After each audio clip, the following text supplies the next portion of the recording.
Voir des vaches en prairie l'été, une image bucolique presque habituelle, tout comme les mouches qui viennent se poser inlassablement sur les bovins.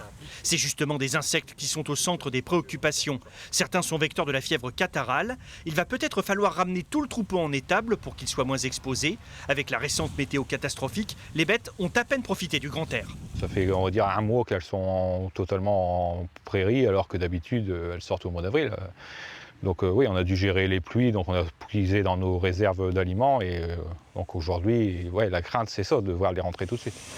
À quelques kilomètres, cet élevage en étable n'est pour le moment pas impacté par la fièvre catarrhale, mais il est surveillé de près. Les vétérinaires restent très vigilants.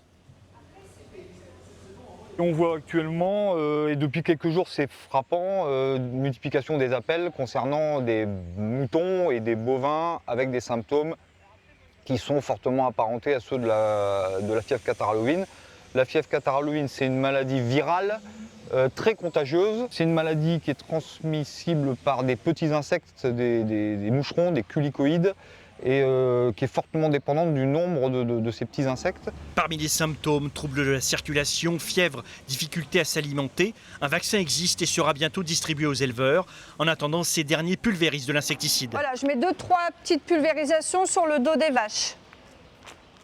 Inquiète, oui et non, parce qu'il va y avoir des vaccins qui vont être mis en place. On va essayer que tous les agriculteurs soient bien informés. Par contre, ça va être encore un coût supplémentaire quand même pour les éleveurs. En attendant l'arrivée du vaccin, tous les bovins, ovins et caprins ne peuvent sortir de la région.